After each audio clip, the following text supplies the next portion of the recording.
श्री रामकृष्ण वचनामृत प्रसंग, द्वितीय खंड, 9वां भाग। श्री रामकृष्ण देव की विचार दृष्टि और पथ निर्देश। जय ठाकुर, जय मां। संन्यास, शास्त्र विधि और अधिकारवाद। परिच्छेद की सूचना में मास्टर महाशय ने थोड़े शब्दों में हाजरा के साथ ठाकुर का जो संबंध है उसे सुंदर ढंग से कह दिया है। ठाकुर ने हाजरा से घर जाकर माँ को देख आने के लिए कहा था। उन्होंने कहा है, माँ, स्त्री, संतान आदि के प्रति तुम्हारा जो कर्तव्य है उसे करना होगा। तुम्हारे लड़के बच्चों का पालन पोषण क्या पड़ोसी करेंगे? हाजरा घर जाना नहीं चाहते। वे महिमाचरण से कहते हैं कि ठाकुर उन्हें जबरदस्ती घर भेजना चाहते हैं। इसलिए महिमाचरण हाजरा की ओर से ठाकुर के पास वकालत करते हैं। इसके उत्तर में ठाकुर कहते हैं, माँ को कष्ट देकर क्या कभी ईश्वर को पुकारना संभव हो सकता है? ठाकुर की यह बात कुछ विरोधाभासी है। प्रश्न उठता है कि क्या साधुओं की माँ नहीं होती? क्या उनको दुख नहीं होता होगा? यहाँ पर ठाकुर का अभिप्राय यह है कि ईश्वर के साथ किसी की तुलना नहीं हो सकती। भगवान के पथ पर किसी बाधा को स्वीकार करने से नहीं चलेगा। इस विषय में कोई समझौता नहीं है, क्योंकि वहां वैराग्य तीव्र है। वह यदि न रहे तो माता पिता, आत्मीय स्वजन, देश समाज आदि के बारे में सोच विचार और हिसाब किताब आ जाता है। भगवान के लिए व्याकुल होने पर ठाकुर की भाषा में उनके लिए पागल होने पर उनका कोई कर्तव्य नहीं रह जाता। वैराग्य प्रबल न होने तक ही कर्तव्य का बंधन है। व्याकुलता आने पर वह सभी बंधनों से मुक्त हो भगवान की ओर बढ़ जाता है। जब किसी के मन में संसार त्याग का प्रश्न उठे तब उसे अवश्य ही विचार करना होगा कि क्या वह झमेले से बचने के लिए संसार त्याग करना चाहता है या ईश्वर को पाने की व्याकुलता के कारण। हाजरा जैसे अनेक लोग संसार के झमेले से परेशान हैं, पर संसार अपनी वसूली क्यों छोड़ेगा? वह तो ब्याज सहित मूल धन वसूल कर लेगा। ठाकुर ने जो यह कहा कि माँ की याद आते ही फिर मैं वृंदावन में नहीं रुक सका, यह एक दूसरी बात है। उन्हें तो संसार के सामने उदाहरण रखना है ना, इसलिए उन्हें सभी प्रकार के उदाहरण दिखाने पड़े। यहाँ पर उन्होंने एक बात कही, फिर अन्य स्थान पर कहते हैं, भगवान के लिए जब कोई व्याकुल होता है तब उसका और कोई कर्तव्य नहीं रह जाता। गीता में कहा है, यस्त्वात्मरतिरेव स्यादात्म तृपत्स मानवः आत्मन्येव च संतुष्टस्य कार्य न विद्यते। जो आत्मरति, आत्मा में ही तृप्त तथा संतुष्ट है, वे सब कर्तव्य बंधन से मुक्त हैं। अतः शास्त्र उनके लिए कोई कर्तव्य का बंधन नहीं रखता, अन्यथा संन्यास शास्त्र सम्मत नहीं होता। इस संबंध में मीमांसकों और ज्ञानियों के बीच चिरंतर विरोध चला आ रहा है। मीमांसकों के मतानुसार संन्यास शास्त्र निषिद्ध है। वहां कहा गया है, जब तक जीवित रहोगे तब तक अग्निहोत्र करना होगा। फिर भी उनके मत में अंधे, बधिर, पंगु आदि जिनमें कार्य क्षमता नहीं है, उन्हें छोड़ा जा सकता है। उनके लिए विधान करने से क्या लाभ? जो कर सकते हैं उनके लिए कहा जाता है करो, जो नहीं कर सकते उनसे करो कहने में तो कोई सार्थकता नहीं है। अतः जब तक कार्य क्षमता है तब तक शास्त्रीय कर्म करते रहना होगा, संन्यास लेने से नहीं चलेगा। और जिनके लिए संन्यास लेने का विधान है, समझना होगा कि उनमें कर्म करने का सामर्थ्य नहीं है। ठीक इससे विपरीत बात ज्ञानी कहते हैं। वे कहते हैं जब तक कामना है तब तक कर्म का विधान है। विवाह होने के बाद संतान होने पर वही संतान पिता का असंपूर्ण कर्तव्य संपन्न करेगा। ये सारी बातें तभी तक हैं जब तक वासना है। जो वासना मुक्त हो गए हैं या होने की चेष्टा कर रहे हैं, वे कहेंगे यह सब करने से हमें क्या लाभ होगा? प्रजा या संतान इहलोक के लिए है। जिन्हें इहलोक चाहिए न परलोक, उनके लिए संतान या याग यज्ञ की क्या आवश्यकता है? उनके लिए संन्यास का ही विधान है। जब तक वासना है तब तक कर्म करना होगा। जब विषयों से वैराग्य हो जाएगा तभी त्याग होगा। तब कौन है कौन नहीं, किसके मन को दुख होगा, किसे आघात लगेगा, कितनी हानि होगी, इन सब का हिसाब नहीं रह जाएगा। ठाकुर कहते हैं कानून है अवश्य, पर पागल हो जाने पर कानून उसके ऊपर लागू नहीं होता। अतः भगवान के लिए पागल होने पर उसका कोई कर्तव्य नहीं रह जाता।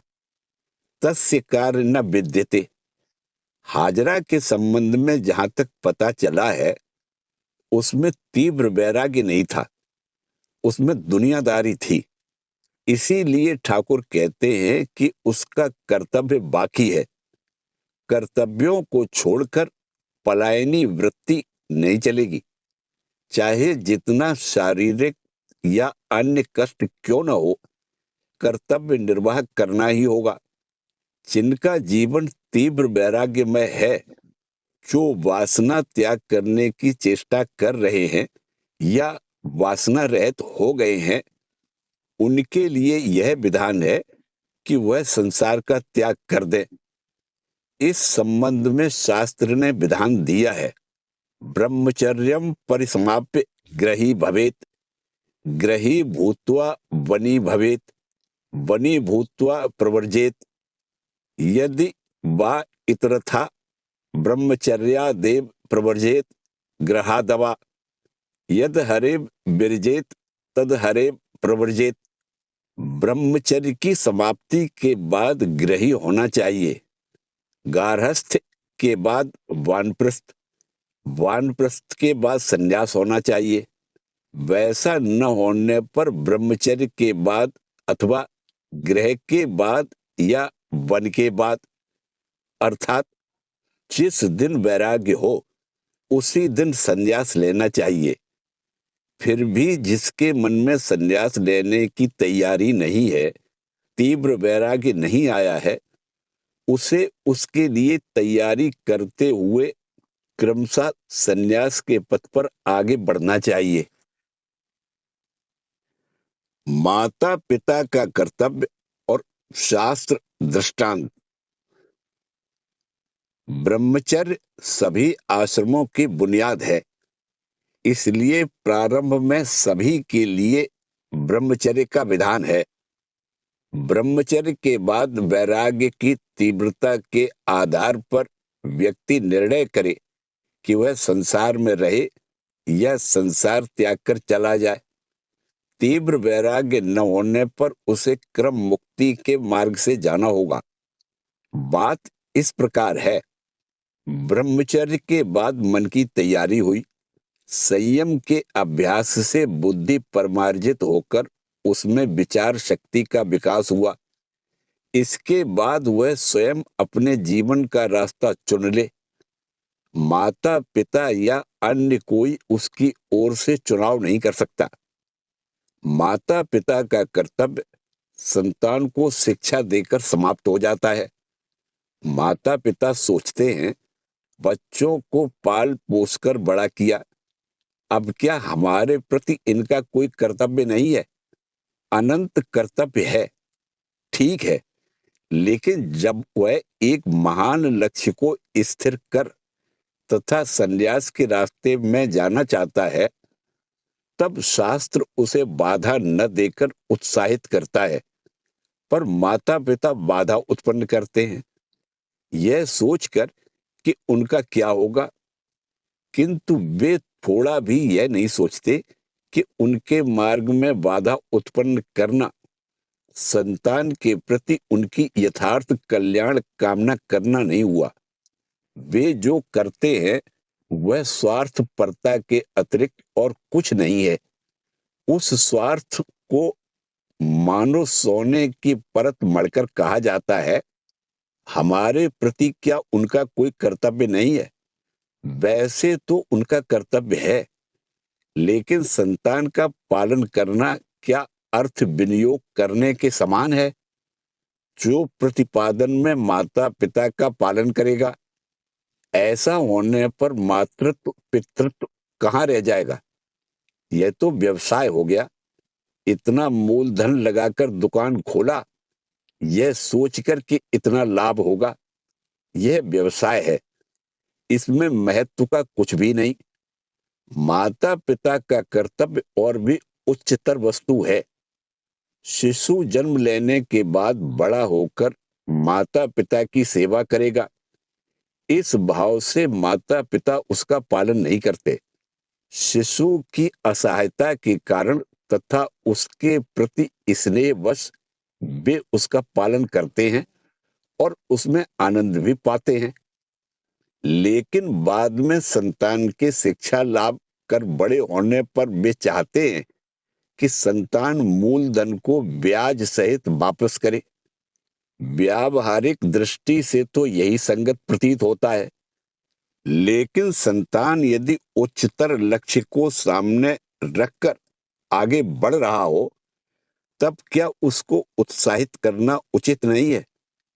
दृष्टांत स्वरूप कह सकते हैं कि देश की रक्षा के लिए सैनिकों की आवश्यकता होती है, तो वे सैनिक दूसरों के लड़के हों, अपने नहीं। विजयी सैनिकों की हम जय जयकार तो करते हैं, लेकिन अपने लड़के को सेना में नहीं दे सकते। वैसे ही हम सन्यासी को देखकर कहते हैं, कितना उच्च जीवन है, परार्थ उत्सर्गीकृत सुंदर आदर्श है, लेकिन इस आदर्श का अनुसरण दूसरे लोग करें, अपना लड़का न करे। इसके भीतर कपटता है, जिसे ठाकुर पटवारी बुद्धि कहते थे। स्वामी विवेकानंद जी ने मदालसा का दृष्टांत दिया है। मदालसा संतान को जन्म से ही पालने में झुलाते हुए कहती थी, तत्त्वमसि निरंजन, तुम वही निरंजन निष्पाप शुद्ध आत्मा हो। शैशव काल से ही मां से यह बात सुनकर उस बच्चे की बुद्धि का विकास हुआ और वह वैराग्य का अवलंबन कर चला गया। इसी तरह एक के बाद एक सभी संतान वैराग्य का पथ ग्रहण कर चले गए। क्या इसमें मां की भूल हुई?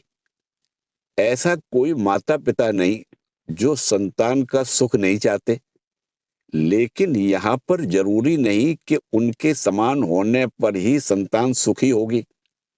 संतान जिस प्रकार सुखी होगी, क्या हम उसे उसी प्रकार धैर्य पूर्वक सुखी बनाने तथा उसके सुख के प्रति सहानुभूति संपन्न हो पाते हैं? संतान को छोड़ते हुए माता पिता का दुखी होना स्वाभाविक है। माता पिता अपनी ममत्व बुद्धि से स्वयं जिस प्रकार जीवन को उपभोग्य समझते हैं, वे चाहते हैं कि उनकी संतान भी उसी तरह जीवन का भोग करे और सुखी रहे। इसमें उनका कोई दोष नहीं है। उनके मन में वैराग्य नहीं है, इसलिए वे संतान के वैराग्य को प्रोत्साहित नहीं कर पाते। ठाकुर ने सभी तरह का उदाहरण रख दिया है। बाबूराम महाराज अर्थात स्वामी प्रेमानंद जी को उन्होंने अपनी ओर खींच लिया और कहने लगे, एक को और खींच लूं क्या? फिर कहते हैं, एक को खींचा हूं, इसे रहने दो। हमारे पुण्य पवित्र भारत भूमि में इस प्रकार के दृष्टांतों का अभाव नहीं है कि संतान के त्याग में जीवन का अवलंबन करने पर माता पिता आनंदित होकर उसे आशीर्वाद देते हैं। अब पुनः सन्यास के प्रसंग में लौट चले। यदि कोई संसार के झमेले से बचने के लिए संसार का त्याग करे तो वह साधु तो होगा ही नहीं, बल्कि समाज के लिए भी अनुपयुक्त होगा।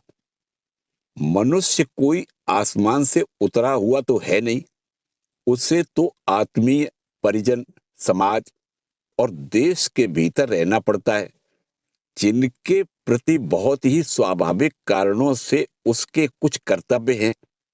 लेकिन जब उसका मन भगवान के लिए व्याकुल होता है, तब ये सब कर्तव्य उसके मार्ग को अवरुद्ध नहीं कर सकते। लेकिन जो वैराग्य केवल सांसारिक अशांति से छुटकारा पाने के लिए है, वह तो कापुरुषता का नामांतर मात्र है। शास्त्र में उसका समर्थन नहीं है। यहां तक कि कुरुक्षेत्र के युद्ध के प्रारंभ में आत्मीय स्वजन के प्रति अर्जुन की तथाकथित दया की निंदा करते हुए भगवान श्री कृष्ण कहते हैं, यह दया नहीं कापुरुषता है। पुनः भगवान ये भी कहते हैं कि जो संपूर्ण रूप से आत्मतृप्त है, उसका कोई कर्तव्य नहीं है। श्री रामकृष्ण देव की विचार दृष्टि तथा पथ निर्देश। नाग महाशय की संसार त्याग की इच्छा में बाधा देते हुए ठाकुर बोले, तुम संसार में रहो, तुम्हें देखकर लोग सीखेंगे कि संसार में किस प्रकार रहना चाहिए। उनमें कोई कर्तव्य बंधन नहीं था। यह तो मानो समाज को एक उच्च आदर्श का दृष्टांत दिखाने के लिए उनका संसार में रहना हुआ। 5 वर्ष के बालक नारद ने मां के मृत्यु के बाद संसार का त्याग कर दिया। भगवान ने उसे दर्शन देकर कहा, तुम सर्वत्र भक्ति का प्रचार करते हुए फिरो। जगत में प्रवृत्ति और निवृत्ति 2 धाराएं हैं। दोनों ही शास्त्र सम्मत और अवस्था विशेष में प्रयोज्य हैं। अब यदि सभी के लिए संसार में रहना कर्तव्य हो, तो वह नितांत ही हास्यास्पद लगेगा। मानो विधाता ने विश्व ब्रह्मांड को चलाने का दायित्व हमें ही दिया है। किसी ने हमें दायित्व दिया नहीं, हम स्वयं ही अपना कर्तव्य निश्चित कर लेते हैं कि हमें यह करना होगा, तथा हम उसे किए जाते हैं। जब तक मन में वासना रहती है, तब तक इस कर्तव्य का बोझ हम अपने कंधों पर ढोते हैं।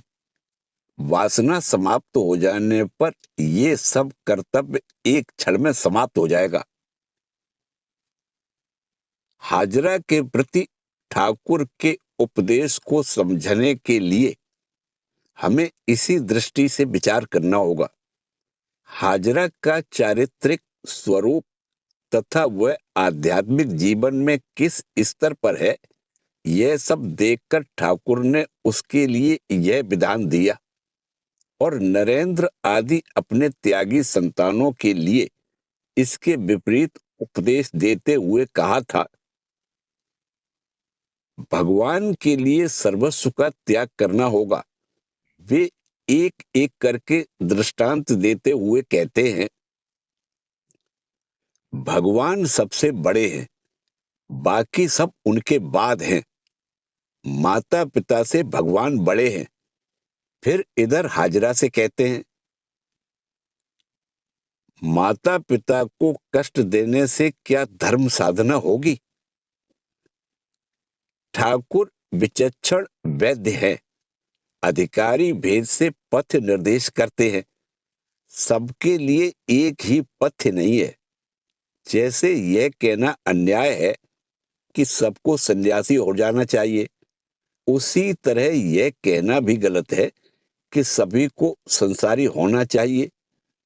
माता पिता प्रायः अपनी धारणा के अनुसार संतान को गढ़ना चाहते हैं। यह ठीक नहीं है। संतान का अपना एक व्यक्तित्व होता है। उसी व्यक्तित्व के विकास के द्वारा वह पूर्णता प्राप्त करता है। इस ढंग से उसकी सहायता करना माता पिता तथा शिक्षक का कर्तव्य है। अपने सांचे में उसे ढालने की चेष्टा करना उचित नहीं है। समाज की आवश्यकता अनुसार उसे बड़ा होना होगा। वह आवश्यकता चाहे देश की रक्षा के लिए युद्ध करने में हो अथवा शारीरिक श्रम करके देश की सेवा करने के लिए हो, अपनी अपनी प्रकृति के अनुसार उन्हें कार्य करना होगा।